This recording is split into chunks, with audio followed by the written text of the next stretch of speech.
21h30.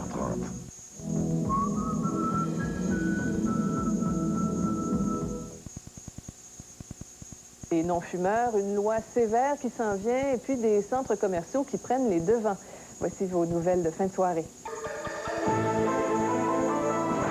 Espace sans fumée, 5 centres commerciaux bannissent la cigarette. Échange de couple et orgies, les policiers ferment une maison de débauche à Montréal. Le congé scolaire commence sous la pluie, ça pourrait nuire à la fin de saison des centres de ski.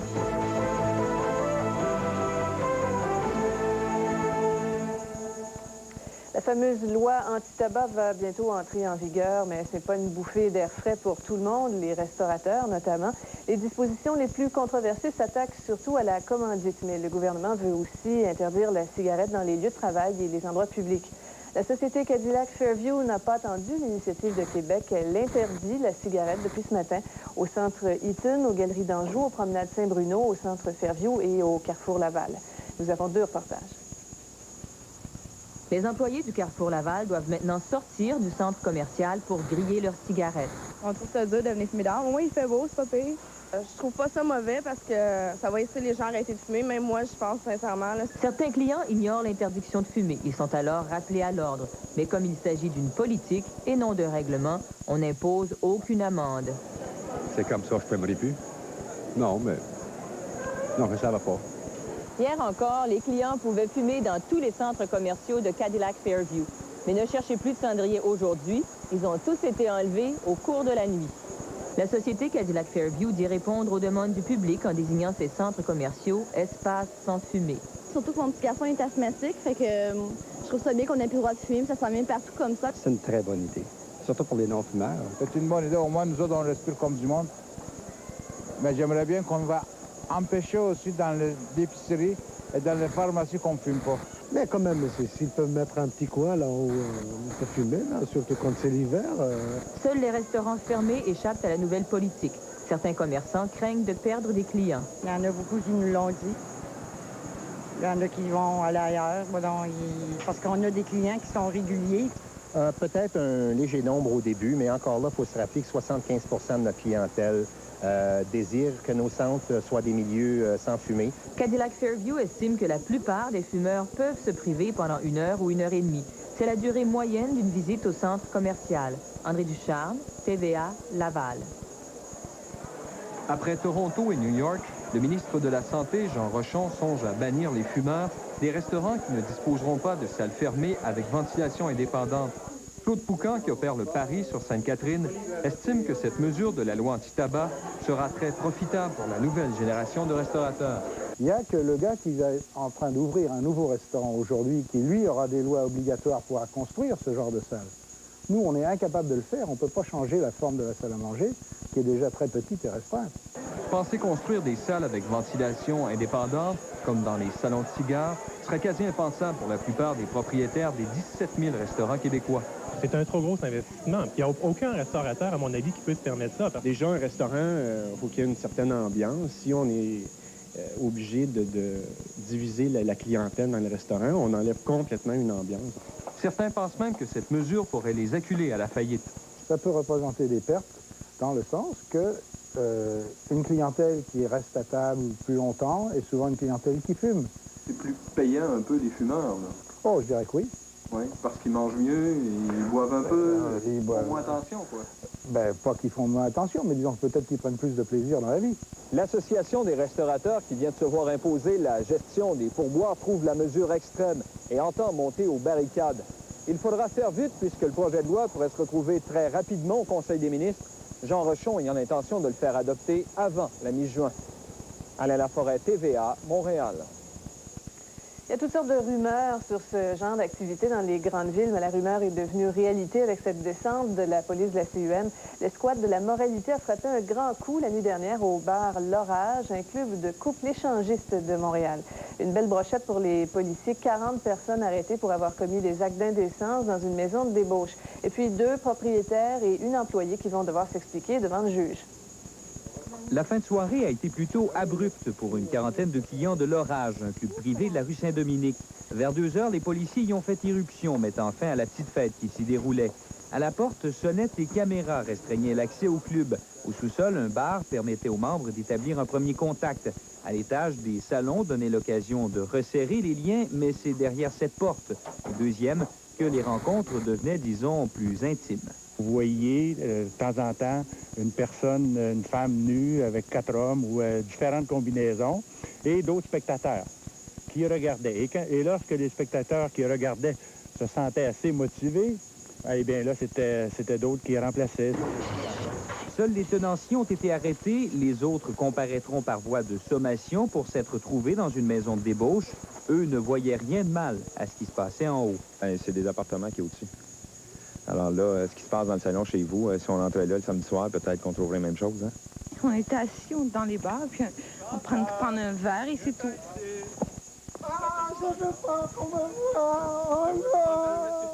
Certains des 400 membres prenaient les choses en riant. Il fallait débourser 200 $ pour avoir accès à l'établissement qui était ouvert depuis au moins 1 an.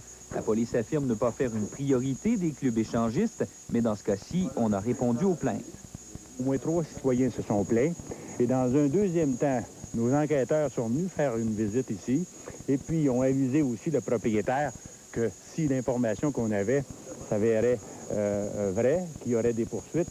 D'autres accusations pourraient être portées contre des gens qui ne se trouvaient pas sur place. Les policiers pensaient en effet mettre la main sur la liste des membres de l'établissement et vérifier s'ils pouvaient l'utiliser. Jean-François Guérin, TVA, Montréal.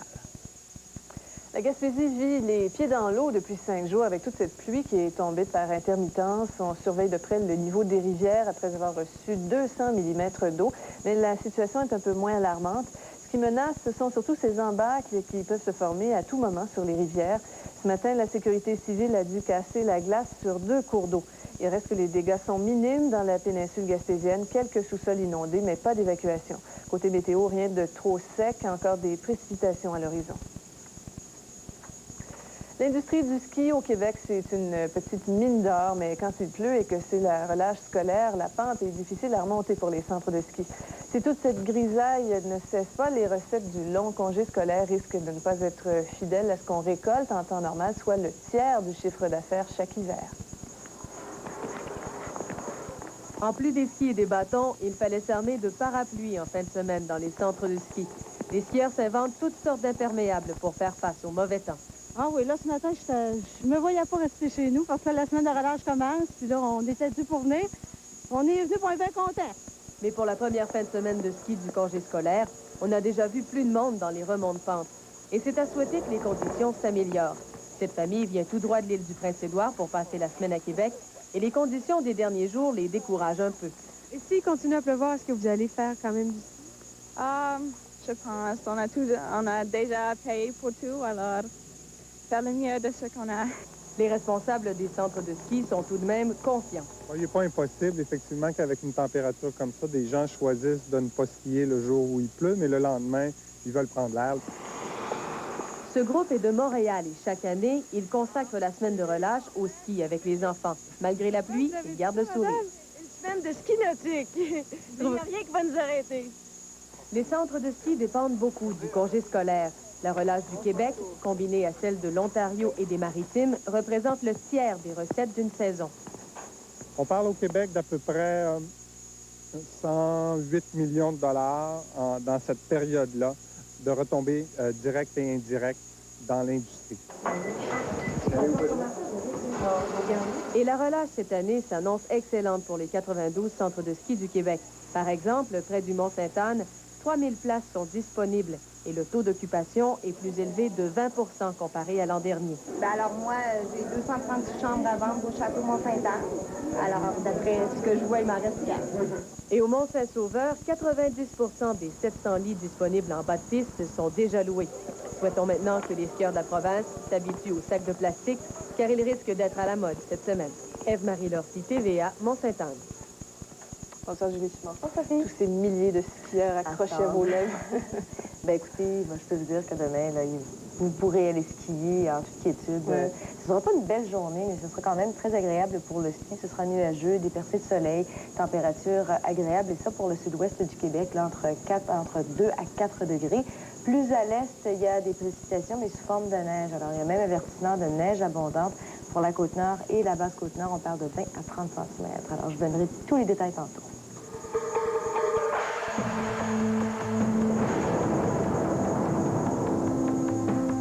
Au Brésil, la démolition d'un édifice dangereux soulève une controverse. Sunkist, des oranges à la saveur irrésistible.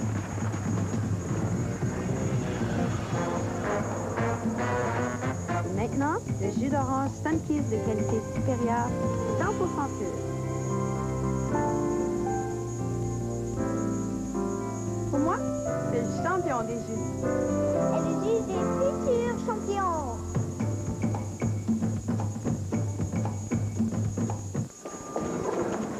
Samon? Oui, madame. Comme les obligations boursières du Québec. La bourse, c'est pas un peu risqué? Pas avec Placement Québec. Votre capital est garanti sans limite par le gouvernement. On peut pas perdre, même qu'on peut gagner trop. Ça descend. Non, monsieur. Ça monte. Placez des obligations boursières du Québec dans votre REER et profitez d'un indice boursier sans tout risquer. Placement Québec. C'est dans notre intérêt, à tous.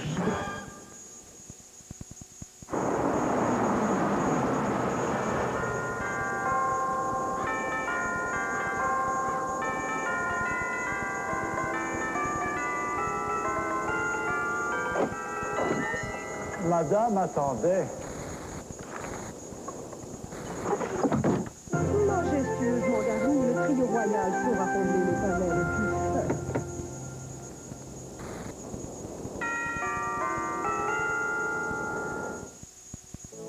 Tiens, voilà Charlie. Bonjour les parents. Suivez-moi, nous allons découvrir le monde dans les voyages de Charlie. Avec cette nouvelle collection, vos enfants pourront suivre les aventures de Charlie et visiter tous les coins de la Terre. Chaque fascicule dévoile tout sur les habitants et la faune d'une région du globe. Sans oublier les jeux préférés de Charlie. Et maintenant, où suis-je? En cadeau avec le premier numéro, des autocollants et un super atlas. Les voyages de Charlie. Offre de lancement, premier numéro, un atlas, des autocollants, 1,95 $. En vente partout. Caroline est sous le choc. Mon père est mort parce qu'il s'est fait tirer 2 balles dans la tête. Vous êtes dorénavant la nouvelle copropriétaire des taxis Royal-Rosemont. Des problèmes en perspective. Moi, j'ai 2 mots à dire, monsieur Chassé, le chasseur de pas. Cadieux, ce mardi, 19h. Et tu dérapes, Gaëtan. C'est une décision difficile, c'est vrai. Faut défendre Mathieu. Ben oui, tu brises des vies autour de toi. J'ai une proposition à vous faire. Mais c'est vous qui avez l'argent. Bon, réfléchis. Les matchs chauds, ce mardi, 21h. Un week-end sanglant dans la province serbe du Kosovo a mis les autorités sur un pied d'alerte. La police serbe a ratissé plusieurs villages albanais après des affrontements qui ont fait au moins 20 morts hier, 4 policiers et 16 Albanais. Selon la police, des agents ont été victimes d'une embuscade tendue par des terroristes albanais. C'est l'épisode le plus violent depuis la création, il y a 2 ans, de l'armée de libération du Kosovo.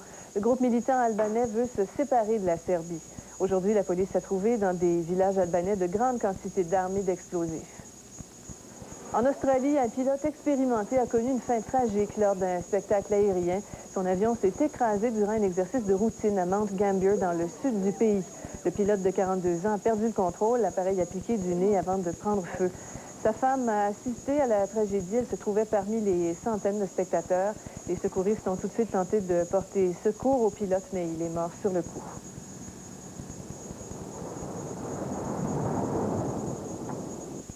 Au Brésil, on a démoli les restes d'un immeuble de Rio de Janeiro devenu extrêmement dangereux. L'édifice de 22 étages s'est effondré à 2 reprises récemment, ce qui a fait 2 morts. On croit que 7 autres personnes sont enterrées sous les décombres. Mais les autorités ont évalué que la structure était trop instable pour qu'on poursuive les recherches. L'effondrement a déclenché une polémique au Brésil sur la sécurité des immeubles et l'immunité des politiciens. L'entreprise qui a construit le bâtiment appartient à un membre du Congrès. Chez nous, en Mauricie, Hydro-Québec a déchargé le carnet de commande des travaux d'élagage auprès de ses sous-traitants. Une partie de la tâche sera maintenant confiée aux monteurs de ligne de la compagnie pour le bien du... Pas les équipements qu'il faut, elle en a loué au géant américain Asplund. Ceux des entrepreneurs québécois ne répondaient pas, semble-t-il, à ses exigences. Les monteurs de ligne ont reçu la formation appropriée et ont intégré cette tâche dans leurs opérations régulières d'entretien. Le syndicat d'Hydro pense que tout ceci est pour le bien du réseau. Pour répondre franchement à votre question, oui, il y a des chances d'être mieux entretenu parce que On pourrait ainsi combiner une plus grande flexibilité au niveau de l'exécution des tâches des monteurs, c'est-à-dire qu'en arrivant sur les lieux d'une panne, par exemple, ils pourraient traiter un dossier de branche cassée, en même temps que de réparer ou de faire l'entretien d'un bout de réseau, d'un bout de ligne à ce moment-là. Et les monteurs jugent qu'effectivement, cette polyvalence va les rendre doublement efficaces. Exact. Quand on arrive à un endroit, on part, puis c'est reconstruit, puis c'est pélagué aussi. Oui, interne, c'est bon pour nous autres. C'est bon pour l'hydro aussi. On essaye de prévenir les prix en faisant ça. Les sous-traitants, eux, craignent qu'avant longtemps, cette incursion dans l'élagage finisse par leur enlever le pain de la bouche. Pour le moment, tout de même, pour les travaux plus lourds, Hydro ne peut encore se passer d'eux. Ce qui les agace aussi au plus haut point en observant les camions loués à Asplund, c'est l'intrusion des Américains dans des plates-bandes québécoises. Louis Cloutier, TVA Trois-Rivières.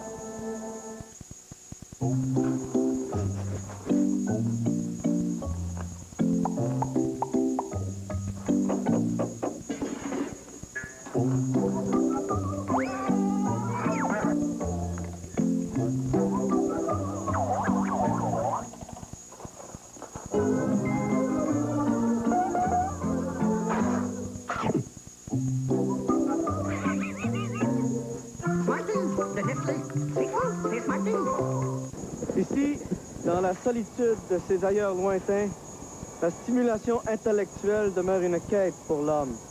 Aussi, j'ai installé sur le toit de mon igloo une antenne parabolique afin de nourrir ma soif de documentaires et d'émissions scientifiques. Avec la téléphonie, Internet et la télévision, seule Bell vous permet de communiquer comme personne. Sunkist, des oranges à la saveur irrésistible.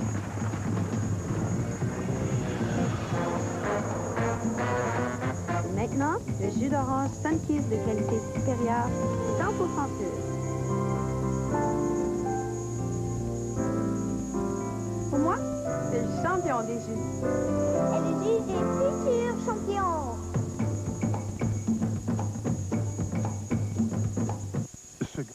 Dès 16 heures, tout le monde s'assoit.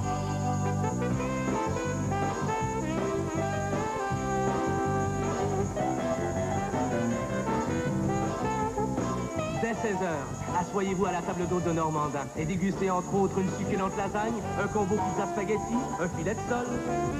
9 mets au choix accompagnés d'une soupe et un choix de dessert à la carte. La table d'hôte tous les jours à partir de 7,99. Seulement chez Normandin. Ce gars-là a tué sa femme sauvagement. Après seulement 5 ans de prison, il veut récupérer ses enfants. Est-il moral de remettre 4 enfants à l'assassin de leur mère? Le match continue, ce mardi, 20h. Complètement découragé des conditions météo cette semaine pour le ski. Il y a toujours la Côte-Nord. Ben oui, pourquoi pas cette île? C'est pas si loin que ça. 30 centimètres. Ceux qui sont là-bas, tant mieux pour vous autres, parce que 20 à 30 cm de neige, c'est déjà... c'est un avertissement de neige abondante qu'on a pour vous, pour la Côte-Nord et pour la basse Côte-Nord. Le temps ici, bon, c'est quand même pas si mal, parce qu'il y a quand même de la neige sur les pentes de ski. Et demain, on ne prévoit plus de pluie, seulement que des nuages et quelques percées de soleil. Alors, on va tout de suite regarder en détail sur le sud-ouest du Québec. Demain, lundi, mais partout, c'est pareil. Hein. Ce sera nuageux avec percées de soleil pour Montréal, pour les Laurentides, l'Outaouais. Ce sera brumeux demain matin pour la Mauricie, Québec, la Beauce et les cantons de l'Est. On prévoit des éclaircies par la suite, sauf pour Québec où ça reste nuageux. 2 à 4 degrés. Il y a faible possibilité d'averse, 30 %. Alors, on n'en parle même pas. Mardi, maintenant, ce sera nuageux avec percées de soleil, encore une fois, pour Montréal, l'Outaouais et les Laurentides. De la faible neige, tiens, pour la Mauricie, Québec, qui devrait commencer en avant-midi. De la neige également, qui débute en avant-midi pour la Beauce et les cantons de l'Est. Maximum, cette fois-ci, un petit peu plus frais, moins 1 à 2 degrés. Plus à l'est, ce sera nuageux pour le Saguenay-Lac-Saint-Jean demain. De la neige pour la Côte-Nord et la basse Côte-Nord. Alors, je répète, 20 à 30 cm sont attendus là-bas.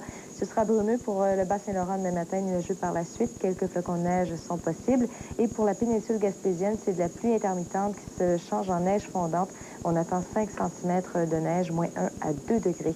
Mardi, de la faible neige pour le Saguenay-Lac-Saint-Jean et le Bas-Saint-Laurent. De la neige pour les autres secteurs, moins 1 à 2 degrés pour ces régions. Pour le nord maintenant, de la faible neige pour la baie James demain, de la neige à Fermont, 10 à 15 cm sont attendus. Neige et pluie pour l'Abitibi-Témiscamingue. Et mardi, de la faible neige pour la baie James et Fermont, des éclaircies pour l'Abitibi-Témiscamingue. Pour les destinations à faire maintenant, ce sera nuageux avec éclaircies pour Toronto et Ottawa. C'est beau à Boston demain, c'est nuageux à New York.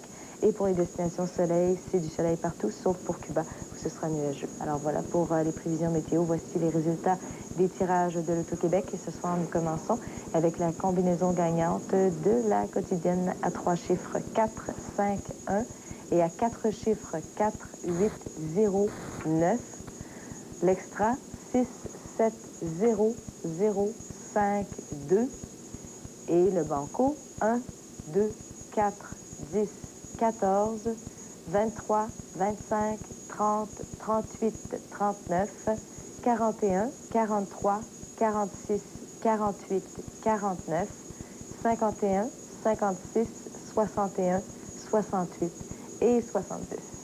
Voilà. Voilà. Merci beaucoup, Julie. Merci. Bonne semaine. Voilà, en terminant, ne manquez pas demain à nos bulletins un dossier de mon collègue Robert Plouffe. L'agriculture est à un tournant chez nous. Les œufs, le porc, le fromage qu'on consomme, tout ça viendra-t-il encore du Québec après l'an 2000? Ou est-ce qu'on va devoir se fier sur des producteurs étrangers pour nous approvisionner? Les agriculteurs craignent de perdre leur entreprise si on ouvre nos marchés. Le moyen de défense des agriculteurs, c'est de faire la promotion des fermes familiales, garder un discours conservateur. À ne pas manquer demain, donc. Passez une très bonne nuit, une bonne semaine.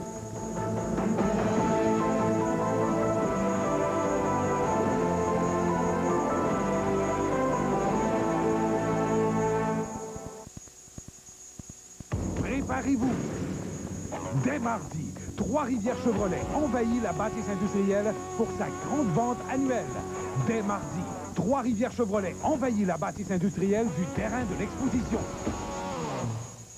C'est la grande vente anniversaire de Maison Usinée Expo, le plus gros fabricant de maisons en Mauricie. Fabriqué à partir de matériaux de qualité supérieure, offrez-vous du solide, du neuf. Constatez par vous-même et venez voir sur place nos nombreux démonstrateurs. Pour un temps limité, profitez de notre spécial 22e anniversaire et informez-vous de notre super promotion. Vous avez des projets? Maison Usinée Expo a la clé en main pour les réaliser.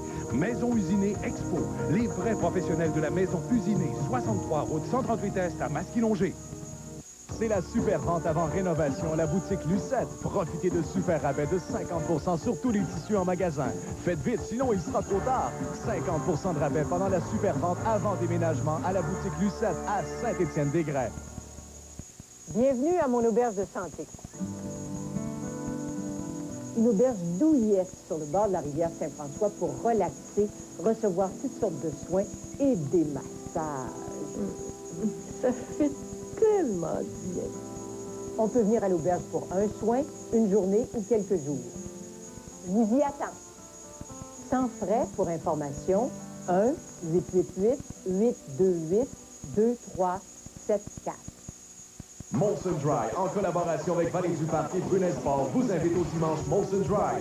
Du 1er au 29 mars, compétition amicale, animation et prix de présence. Pour information, 538-1639. Les dimanches Molson Dry, une invitation de chef. Savez-vous comment on peut faire entrer Claude Charon, Denise Bombardier, Sonia Benezra, Anne-Marie Chalifou, Michel Jasmin, Serge Turgeon, Noémie Young dans cette mini-voiture? C'est simple. Ils écrivent tous dans le magazine 7 jours. Cette semaine, dans 7 jours, partenaire de Leonardo DiCaprio dans Titanic, Kate Winslet nous parle du drame de sa vie et de sa relation avec Leonardo. Et aucun autre magazine que 7 jours ne vous offre un horaire télé gratuit aussi complet.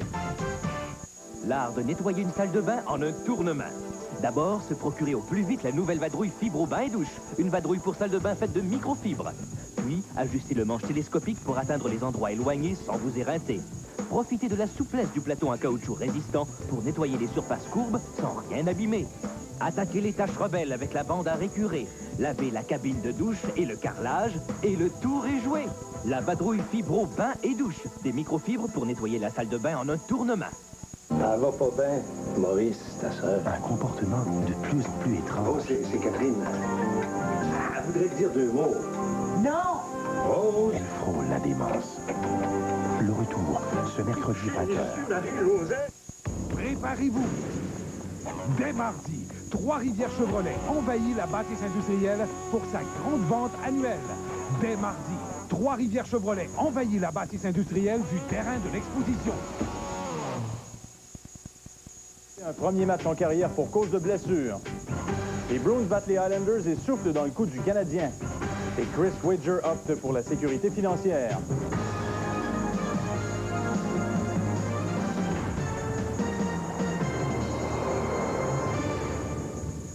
Bonne fin de soirée, mesdames et messieurs. Au lendemain du revers de 4-0 des Canadiens aux mains des Maple Leafs, eh bien, Montréal, l'équipe de Montréal a quitté Toronto pour Dallas, où elle affrontera les Stars mercredi. Le voyage en avion a été pénible pour Vincent Damphousse, victime d'une commotion cérébrale hier. Et on se demande si pour la première fois de sa carrière, le capitaine du Canadien ratera un match pour cause de blessure. Avant le départ de Toronto, Damphousse, bien qu'encore un peu étourdi, disait se sentir mieux que la veille. Mais en arrivant à Dallas, il racontait que le voyage en avion ne l'avait pas aidé et que son état de santé était moyen. En cette époque où la prévention et le traitement des commotions cérébrales préoccupent la Ligue nationale, on se demande comment les médecins ont pu l'autoriser à revenir au jeu après qu'il ait perdu connaissance sur la mise en échec de Jason Smith. Quelles auraient été les conséquences d'un autre choc? Marc Bureau, qui avait quitté la séance d'entraînement de vendredi en raison de douleurs au cou et qui a raté la rencontre d'hier, prévoit revenir au jeu contre les Stars. Ty Domi n'a pas apprécié qu'Alain Vigneault envoie Mick Bokota sur la glace à moins de 4 minutes de la fin du match d'hier, d'autant que le matamor des Leafs s'était jusque-là montré pacifique. J'étais mal pour Bokota, a dit Domi, qui est passé 2 fois devant le banc du Canadien pour inviter l'entraîneur à chausser les patins lui-même s'il voulait la bagarre. Vigneault, justement, paraissait soucieux aujourd'hui après un match qui devait relancer son équipe en raison de l'émotion suscitée par une rivalité naturelle entre Leafs et Canadiens. Au contraire, ces hommes ont joué sans inspiration. On verra à Dallas et Saint-Louis si le Canadien sortira un autre lapin de son chapeau, comme dans l'Ouest, dans le temps des fêtes. Et le Canadien devra commencer à regarder derrière puisque les Bruins de Boston se rapprochent à grands pas. En prenant la mesure des Islanders de New York par 5-4, les Bruins n'accusent plus qu'un retard d'un seul point sur Montréal, bien qu'ils aient disputé un match de plus. Une fin de semaine parfaite pour l'équipe de Pat Burns. Après les Pingouins autour des Islanders d'encaisser un revers face aux Bruins. Zygmunt Palffy a certes compté l'un des plus beaux buts de cette partie. Il en a d'ailleurs marqué 2 dans ce match, et 31e et 32e de la saison. Alors que Tim Taylor a lui aussi réussi un doublé pour les Bruins, Boston menait 4-2 à ce moment. Et au fur et à mesure que la saison avance, Sergei Samsonov devient de plus en plus efficace. Le joueur recru des Bruins compte ici son 12e but, lui qui était incapable d'acheter un but dans la première moitié de la saison. Et dans la défaite des Islanders, il faut néanmoins souligner le but de Trevor Linden. Le gars n'en a pas marqué beaucoup à Vancouver plus tôt cette saison. Un deuxième gain de suite des Bruins. Tim Taylor a inscrit 2 buts. Même chose pour Zygmunt Palffy, en plus d'une passe pour les Islanders, qui subissaient un premier échec en 3 matchs contre Boston. À Washington, Ron Wilson et les Capitals commencent à douter, eux qui n'ont pas connu la victoire à leurs 5 dernières sorties. Mais il ne fallait pas compter sur les sabres de Buffalo pour leur faciliter la tâche. Avec moins de 3 minutes d'écoulées, Miroslav Chatan en fait la preuve. Son premier but depuis le 30 décembre, 1-0 Buffalo. À vrai dire, ce n'est pas parce que les Capitals n'ont pas eu les opportunités, mais à chaque fois, Dominique Hasek, encore lui, trouve le moyen de faire mal paraître les gros canons des Capitals. Et en troisième, tant qu'à sortir d'une léthargie, Miroslav Chatan fait les choses en grand. Tout d'abord, passe en retrait de Sanderson, qui a apprécié à la droite de Kozlik qui n'y voyait rien, et avec moins d'1 minute à faire, Chatan complète son truc du chapeau de façon un peu moins élégante, mais c'est aussi profitable. Les Sabres sont maintenant invaincus à leurs 12 derniers matchs. Dominique Hasek rejoint Ed Belfour au sommet de la Ligue avec 8 jeux blancs. Quant à Chatan, avec avant son truc du chapeau, il n'avait pas marqué en 98. Les Capitals, eux, n'ont pas de victoire en 6 parties. En troisième période, du côté de Calgary maintenant, c'est bien à Calgary et non en Floride. Alors c'est 2-1 en faveur des Flames. Les Sénateurs ont perdu les 2 premiers matchs de leur voyage dans l'Ouest qui se terminent ce soir. Ils n'ont qu'une victoire à leurs 6 derniers matchs. Les Flames, eux, sont invaincus à leurs 3 derniers matchs. À Chicago, la première pénalité aux Hawks leur coûte un but. Ainsi va l'attaque à 5 des Stars. Facile pour Benoît Hogg, son 6e de Zuboff et Sedor. Qu'à cela ne tienne, quand Lettinen est chassé pour obstruction, 1 minute plus tard, Greg Johnson crée l'égalité avec l'aide de Monte et Suter. Quand les Hawks s'attaquent à 5 contre 3 vers la fin du premier engagement, Roman Turek finit par céder. Dazik compte son 23e. Blackhawks 2, Stars 1. Au milieu de la deuxième période, Verbeek frappe le retour du tir de Hatcher. Comme les 3 précédents, un but en supériorité numérique. Le 20e de Verbeek. Les Stars n'ont pas subi la défaite à leurs 6 derniers matchs, séquence au cours de laquelle ils n'ont alloué que 5 buts. Ils sont invaincus en 4 matchs cette saison contre les Hawks qu'ils ont dominés 14-3 au chapitre des buts marqués. Et les Blues de Saint-Louis sont les visiteurs à Anaheim et Al MacInnis fait sentir sa présence à Steve Rochen. Il ne s'agit d'ailleurs pas de la seule frasque de MacInnis dans ce match, vous allez voir. 2 buts pour les Blues en première période. Chris Pronger donne les devants 1-0 à son équipe et un Brett Hull aux aguets, l'auteur du deuxième but des Blues. Le bras étiré, il fait dévier la rondelle derrière un gardien désabusé. Je vous parlais des misères d'Al MacInnis, jetez un coup d'œil là-dessus. Le gars est frustré et il donne un coup de bâton sur la bande, mais la main de Darren Turcotte apparaît soudainement dans le portrait.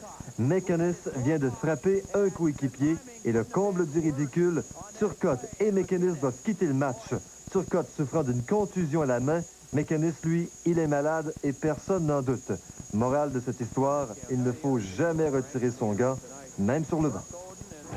Et en troisième période, c'est 5-1 en faveur des Blues. Jamie McLennan est en voie de demeurer invaincu en 8 matchs cette saison devant les filets des Blues. Les Ducks n'avaient jusqu'ici pas perdu en 2 parties contre les Blues.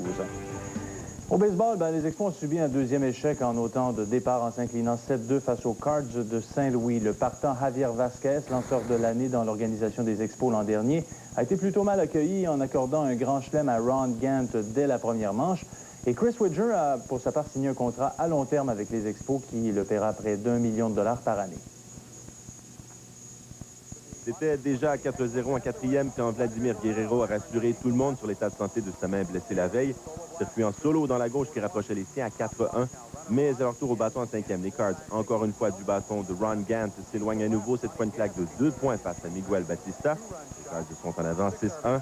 Les Expos répliqueront timidement en fin de cinquième avec 1 point pour rétrécir l'écart à 6-2 Saint-Louis grâce à un coup sûr dans la droite de Ryan Maguire. Donc écart qui se maintiendra jusqu'à la fin. En 2 manches de travail, le jeune Javier Vasquez a accordé 4 coups sûrs, 3 buts sur balle et 4 points. Il a enregistré 3 retraits au bâton. Vladimir Guerrero avec un circuit en solo et Ryan Maguire ont produit les 2 points des Montréalais.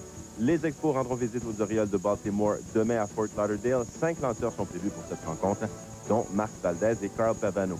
Par ailleurs, le receveur Chris Widger, considéré comme le numéro 1 de la formation, a décidé d'assurer son avenir en acceptant un contrat garanti de 4 ans évalué à 3,9 millions de dollars. Ce qui est plutôt rare ces temps-ci dans le baseball majeur, qui tend plutôt vers des ententes de courte durée. Question sécurité, Widger a opté pour le long terme en s'engageant immédiatement plutôt que de parier sur le gros lot à court terme. Âgé de 26 ans, Widger a frappé pour 234 en 91 matchs la saison dernière après avoir été acquis des Mariners de Seattle en échange impliquant le lanceur Jeff Passero. Avec cette entente de 4 ans, Widger devient le 2e joueur des Expos à s'engager pour un contrat à long terme après Rondell White qui avait accepté un contrat de 5 ans au printemps 1996. Oui, et Pedro Martinez a effectué ses débuts dans l'uniforme des Red Sox de Boston. Il a hérité de la victoire remportée au compte de 11-3 sur les Twins du Minnesota. Martinez a lancé 2 manches sans concéder de points. Il n'a alloué que 2 coups sûrs, retirant 2 frappeurs sur des prises.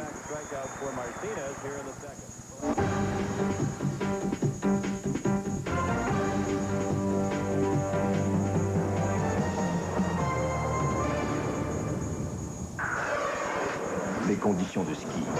Une présentation de Pontiac.